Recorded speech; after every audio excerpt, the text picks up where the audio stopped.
يجب أن يستقيل في الساعات القادمة 20 أكتوبر القادم.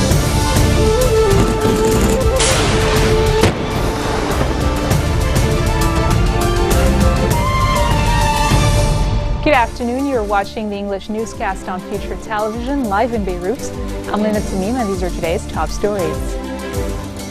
Indonesia suspends the search for a missing AirAsia plane that disappeared in bad weather en route from Indonesia to Singapore. Maronite patriarch Syria tours several Bekaa towns to offer his condolences to the families of ISIL captives who were executed by Islamist gunmen. And Syria says it is ready to meet the country's opposition in the Russian capital, Moscow, in an effort to find a way out of the nearly 4-year civil war. Indonesia has suspended the search for a missing AirAsia plane that disappeared in bad weather en route from Indonesia to Singapore, in the third crisis for a Malaysian carrier this year. The search halted at 5:30 p.m. local time as night fell, but the Indonesian Transport Ministry says it will resume at 7 a.m. on Monday, or even earlier if the weather is good. The Airbus A320-200 carrying 162 people went missing after air traffic controllers lost contact with the twin-engine aircraft around an hour after it left Surabaya's Juanda International Airport at 5:20 a.m. local time. Shortly before disappearing, AirAsia said pilots of the plane had asked permission from Jakarta Air Traffic Control to change course and climb above bad weather in an area noted for severe thunderstorms. The airline, giving a revised breakdown of nationalities, said 155 of those on board flight QZ8501 were Indonesians, with 3 South Koreans and 1 person each from Singapore, Malaysia, Britain and France. 16 of those on board were children and 1 was an infant. The airline says it has no further information regarding the status of the passengers and crew members on board, but will keep all parties informed as more information becomes available. An aviation analyst in the UK believes the plane might have been hit by thunder and might have gone down. Well, the weather maps aren't very good. The weather radar is showing big areas of red, which means that there is violent thunderstorms going on. So it does look as though the pilot requested an alternative route, but what has happened is that possibly, and it's only speculation at the moment, it might have been hit by thunder and might have gone down. There is an air-sea rescue search already underway, but this is positive. It means that the process is proceeding, and hopefully they will actually come through this and they will actually find the aircraft and the passengers. Well, any extreme weather condition is a threat, and the pilot has to work out whether he's actually going to take the aircraft up. He, at the end of the day, has the final say as to whether it will fly, but surely he's consulted all the maps, he's been given the advice, he's been given the weather information, and they know where the storms are. And normally they can vect around the storms, they divert, go around the storm and carry on. It'll delay the passengers somewhat, but the ride will be a lot easier. Unfortunately, this seems to be a series of red blotches on the map, so whichever way the pilot went, he was bound to encounter one or the other. And another catastrophe today. A rescue operation is underway in Greek waters for an Italian ferry carrying 466 people that has caught fire. Greek officials say the Norman Atlantic, carrying 222 vehicles, 411 passengers and 55 crew members, was 45 nautical miles northwest of the island of Corfu when it sent a distress signal after a fire started in the lower deck. Around 55 passengers have been transferred to one ship, while 150 others were in a lifeboat. The evacuation of the ferry has been occurring in difficult conditions, with rescued passengers saying gale force winds were lashing the vessel. The fire was said to have broken out in the ferry's parking bay, which can hold some 200 vehicles. Reports say there were tanks holding olive oil in the bay as well.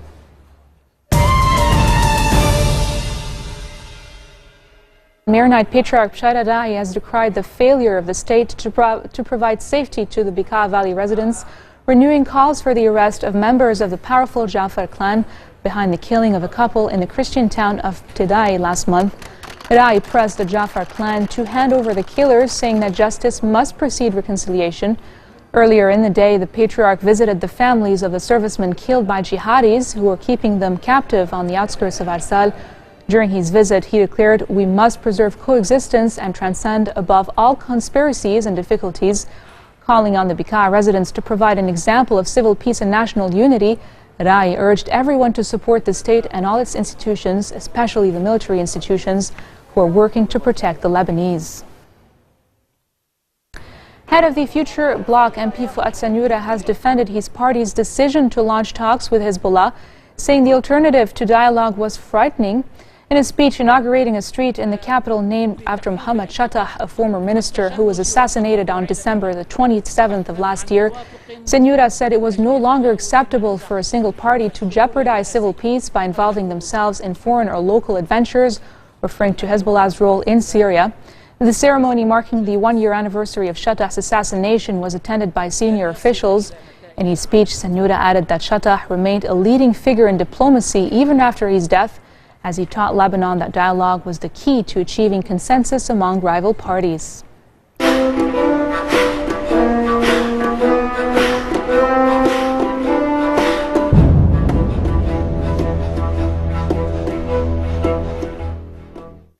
Syria is ready to meet the country's opposition in the Russian capital Moscow in an effort to find a way out of the nearly 4-year civil war. This is according to the local news agency Sana, which quoted a government official.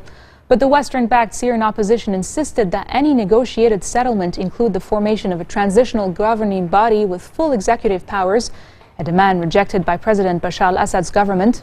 Hadi al-Ahra, head of the Turkey-based Syrian National Coalition, the main opposition bloc, said it had not yet made a decision on the talks. And coming up next, Egypt, the UAE and Morocco ban a Hollywood film based on the biblical book of Exodus.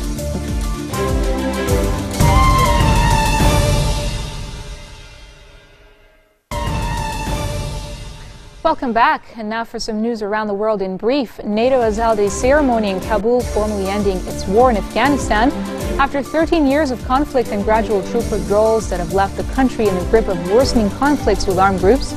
The event was carried out in secret due to the threat of Taliban strikes in the Afghan capital, which has been hit by repeated suicide bombings and gun attacks over recent years. A major fire broke out in a timber market and spread to surrounding residential buildings in a densely populated area of the Pakistani capital, Karachi. Officials say the fire is now nearly contained and no casualty was reported. People in Southeast Asia have been warned to prepare for more flooding after days of heavy rain across the region that has killed dozens of people and displaced tens of thousands in Thailand, Malaysia and Sri Lanka. Officials say more than 200,000 people across the region have been left homeless because of the floods.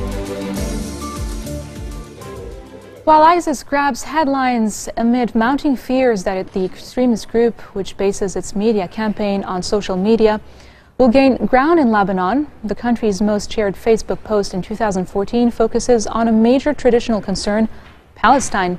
Lebanese Blogs, a website that aggregates posts from Lebanon's most popular bloggers, reports that the most shared post on Facebook was a video titled, "What Did Palestine Look Like in 1896?" The video highlights the state of coexistence in Palestine at the end of the 19th century, particularly in Jerusalem, which today is the site of repeated bloody clashes between Palestinians and Israeli police. Check it out. 15 years later, the cinema is taking its first steps. Cameramen employed by the Lumiere brothers filming at Jerusalem station provide the first moving pictures taken in Palestine. From now on, the camera is a recording eye, and what it records is this: a society much like that of Cairo, Damascus or Beirut, in an Arab city much like any other.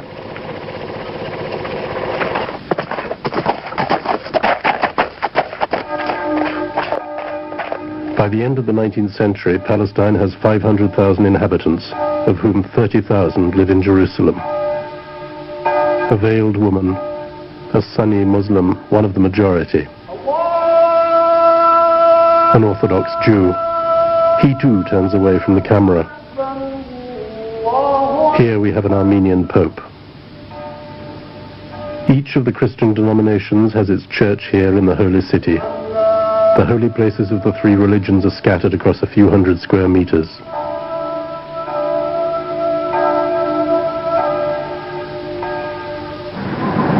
The great mosque is close to Christ's tomb. Further along at the foot of the Wailing Wall, a Jew is reciting a prayer. He is wearing a Turkish tabush, and though he prays in Hebrew, his everyday language is Arabic. Jews form half the population of Jerusalem, but in the country as a whole they make up less than 5% of the total. Christians account for 10% and Muslims 85%.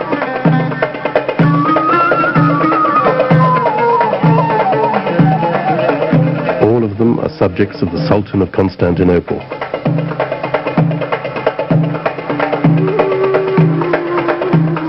There are no frontiers in the Ottoman Empire. There are administrative divisions in which, in this immense territory, Palestine occupies a mere 27,000 square kilometers, made up of 3 small districts in the south of the province of Damascus. The same empire in the 17th century. In the meantime, it has lost the Balkans, France and Italy have seized North Africa. England has moved into Egypt, Aden and even Kuwait.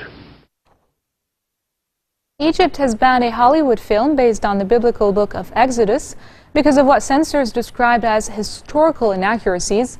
The head of the censorship board said these included the film's depiction of Jews as having built the pyramids and that an earthquake, not a miracle by Moses, caused the Red Sea to part. The film, currently showing in Beirut, has also been banned in the UAE and Morocco for similar reasons.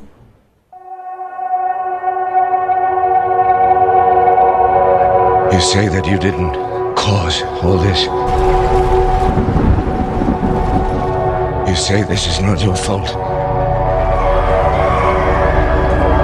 So let's just see who's more effective at killing. You or me? When my love said to me, Moses. Ramesses, when I look at you, I still see the 2 boys who grew up together. meet me down by the gallows tree. Close as brothers. Some say troubles are bound. Someday soon they're gonna pull the old town down.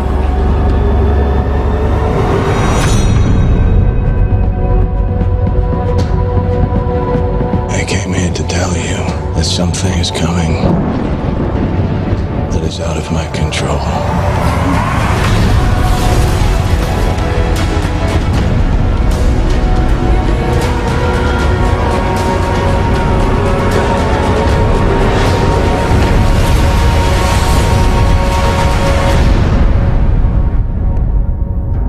Well, like, religion and culture is like a really sensitive topic for some people, so I can see why they would get like offended. You know what it is? It's Hollywood. Hollywood is Hollywood, and they're gonna do it as people appeal on the screen. That's it. I don't think they did it for any other reasons. I don't know.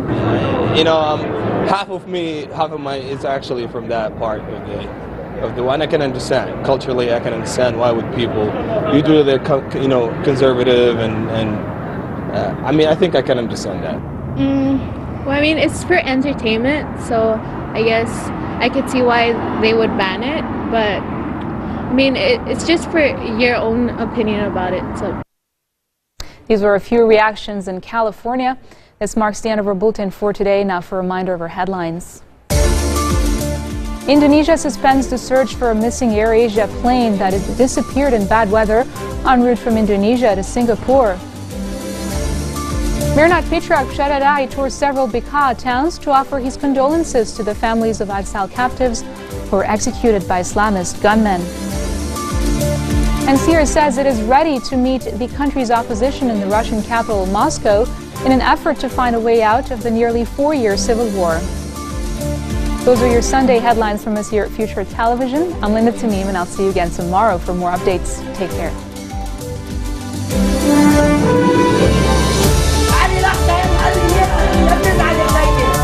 يجب أن يستقيل في الساعات القادمة 20 أكتوبر الكريم.